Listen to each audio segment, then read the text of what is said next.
So maybe you do something like this too. I collect memes and quotes to rotate through my computer or phone wallpaper depending on my mood. I keep a folder full of them to select from every few days or so. Some are funny, some are sassy, some are inspiring or meant to be calming. If you look at my collection as a whole, you would probably read me as a little eclectic, and I think you'd be right. Here's a sample. A beautifully scripted quote from Mary Oliver that reads, I want to think again of dangerous and noble things. I want to be light and frolicsome. I want to be improbable, beautiful, and afraid of nothing, as though I had wings. And this sits next to, she believed she could, but she was really tired, and so she didn't.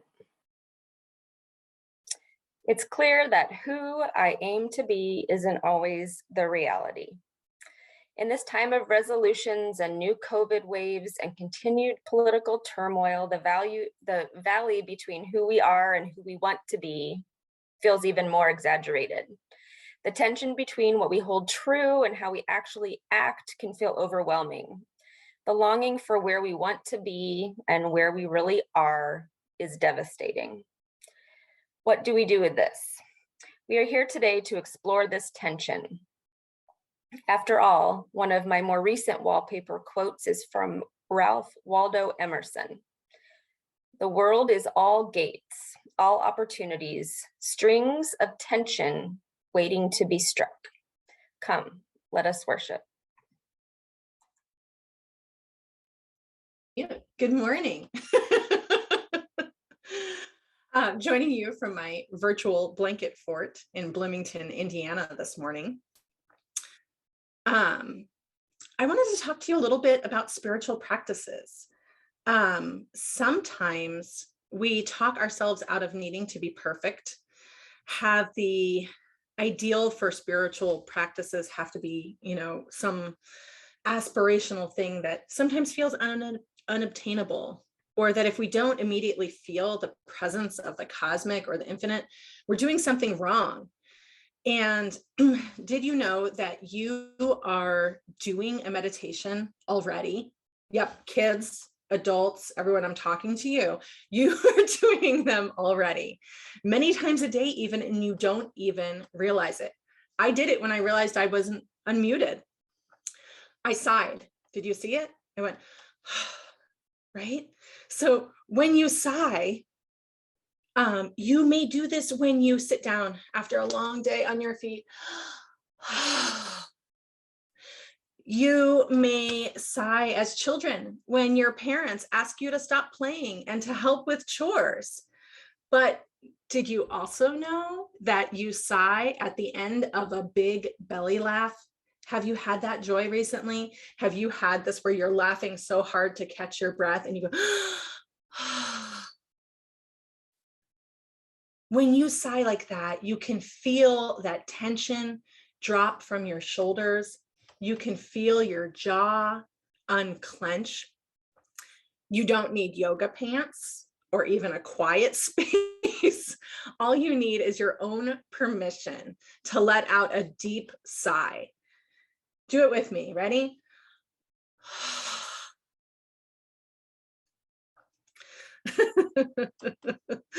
Something that you unconsciously do several times a day. Our exhale is what lets the carbon dioxide and other byproducts out from our bodies. And our exhale brings the inflated lungs back to rest, which signals our brain that the body is at rest. And right now, in a world where sometimes we're coming and going and don't know which way is up or down, we might need that sacred pause. So when you're happy, sigh and soak it in. And when you're stressed, sigh and release it, let it go. When you're uncomfortable, nervous, angry, sigh and give yourself some grace. And when you're filled with joy, sigh with gratitude for your abundance. I've kind of started to use this little mantra from Sarah Dan Jones to help me. And I can remember this. So I won't sing it to you. I'll spare you that. But I'll say the words and invite you to join with me. When I breathe in peace. When I breathe out love. Ready? Breathe in, breathe out, breathe in, breathe out. So something as small and sometimes insignificant as a sigh, as breathing, something you do without thinking every day can be a sacred spiritual practice. And I hear the weather's chilly there too. So I encourage you, maybe build a blanket fort today. Find a good book, a cozy friend to be with you. Maybe grab some cookies, coffee, tea, hot cocoa, and just. The purpose of this community is to help its people grow. By Eric Walker Wickstrom. If you are who you were, and if the person next to you is who he or she was, if none of us has changed since the day we came in here, we have failed. The purpose of this community, of any church, temple, zendo, or mosque, is to help its people grow. We do this through encounters with the unknown, in ourselves, in one another, in the other, whoever that might be for us, however hard that might be, because these encounters have many gifts to offer. So may you go forth from here this morning, not who you were, but who you could be. So may we all. By the Reverend Dr. Howard Thurman. Keep fresh before us the moments of our high resolve. Despite the dullness and barrenness of the days that pass, if we search with due diligence, we can always find a deposit left by some former radiance. But we had forgotten. At the time, it was full-orbed, glorious, and resplendent. We were sure that we would never forget. We had forgotten how easy it is to forget. There was no intent to betray what seemed so sure at the time. Our response was whole, clean, and authentic. But little by little, there crept into our lives the dust and grit of the journey. Details, lower-level demands, all kinds of cross currents, nothing momentous, nothing overwhelming, nothing flagrant, just wear and tear. If there had been some direct challenge, a clear-cut issue, we would have fought it to the end and beyond.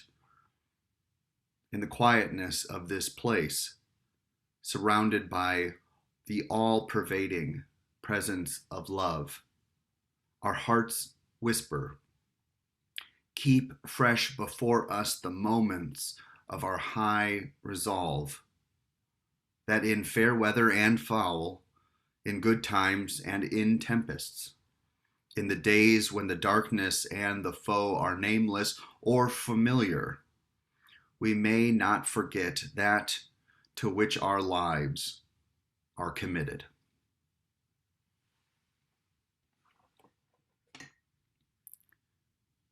Earlier this week, the COVID-19 task force made a difficult but important decision to acknowledge what was happening all around us. We weighed all the public health factors, the pros and cons of returning to virtual-only Sunday services, and ultimately decided that it was time to pull back. And I have to say that I was so moved by the leaders and staff of this congregation, particularly in their thoughtfulness and care for all of you, for all of us.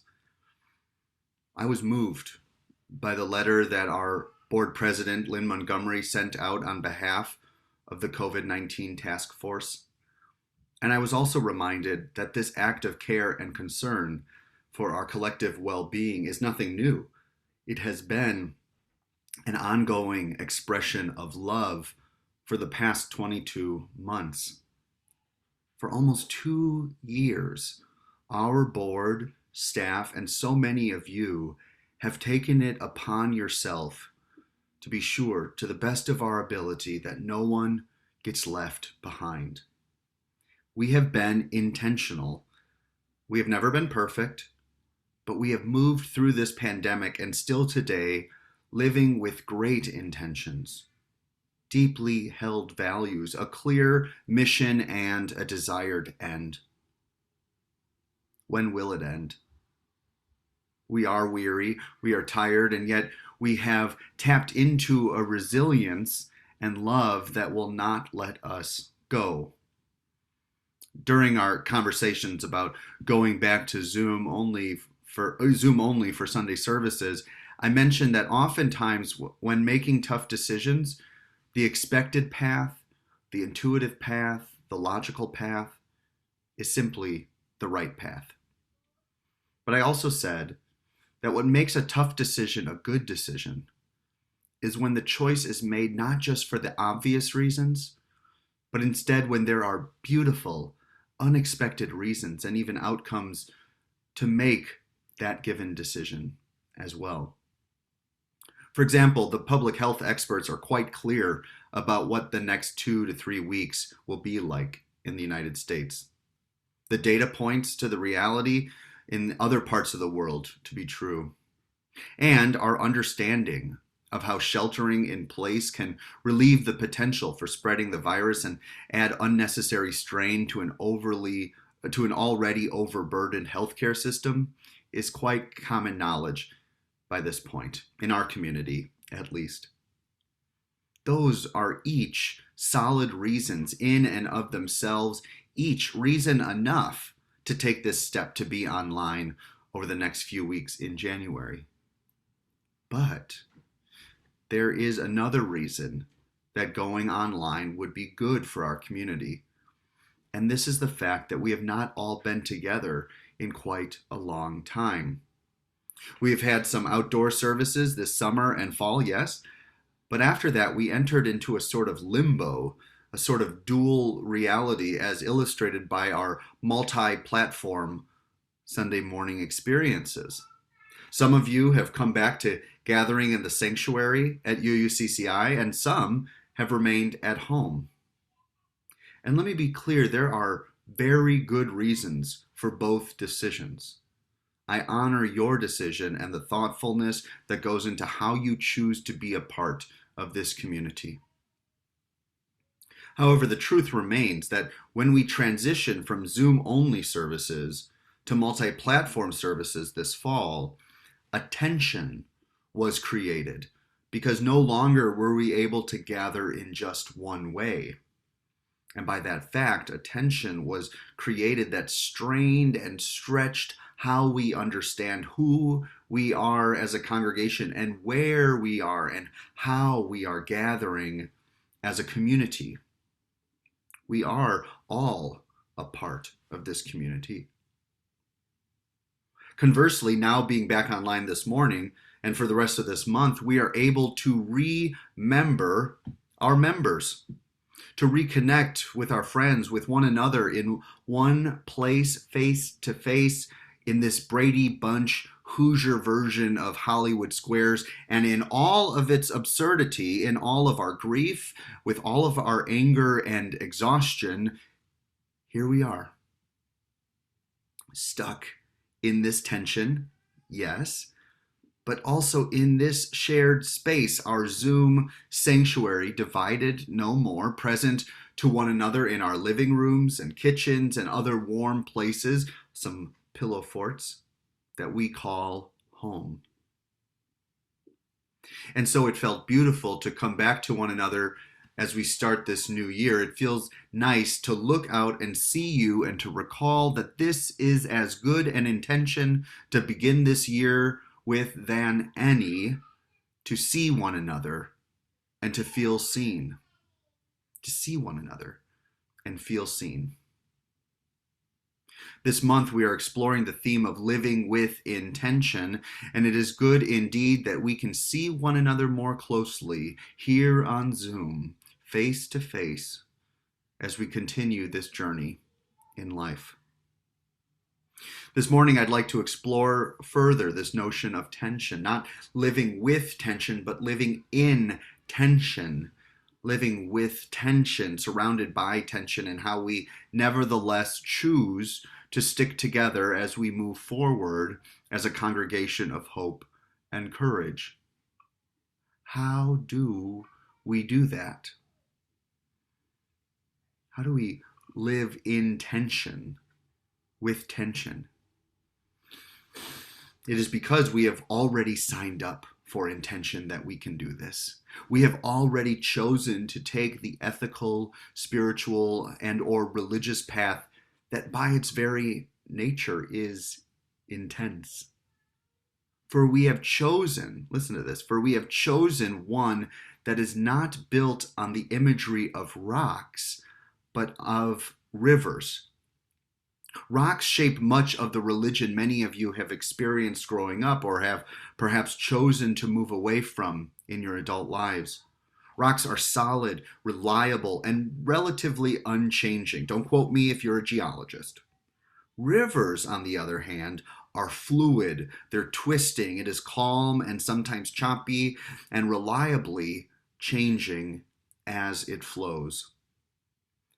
I find religions of change that honor a living tradition, that honor transformation as a value, that honor both intention and tension. I find these communities and these people, like our people, to be the people that I want to share my life with most. I'm glad that we do not move away from personal transformation or deny the possibility or the imperative that we are called to change the world. Instead, we move toward that change, indeed, toward that tension. For there is no change without tension. Amanda shared in our first reading about this tension as we face as members and friends of this community. She said, if you are who you were, and if the person next to you is who he or she was, if none of us has changed since the day we came in here, we have failed. The purpose of this community, of any church, temple, zendo, mosque, is to help its people grow. And that growth is surely what these last 2 years have invited from us. With both a clarification of our intentions, our values, and our purpose, we have faced this great tension with a resolute commitment to find our way through together. Living with tension, living in tension, requires above all else resilience, an ability to move through tension to this release, to this relief and growth on the other side. Another way of saying resilience is what Howard Thurman calls high resolve. Our second reading expands on the tension he and we experience on life. First, he names how easy it is to misplace our resolve, our intentions, our values, and our resilience. He writes of our high resolve, we were sure that we would not forget. We had forgotten how easy it is to forget. There was no intent to betray what seemed so sure at the time. Our response was whole, clean, authentic, but little by little there crept into our lives the dust and grit of the journey. Dust and grit and tension of the journey during COVID or life in general calls of us to name the need to refresh and renew our intentions, to double down on who we are and who we are to one another so that we can continue in love through whatever comes next. Thurman ends with this prayer that I offer you now, in hopes it speaks to your heart as much as it speaks to mine. In the quietness of this place, surrounded by the all-pervading presence of love, our hearts whisper, keep fresh before us the moments of our high resolve, that in fair weather or in foul, in good times or in tempests, in the days when the darkness and the foe are nameless or familiar, we may not forget that to which our lives are committed.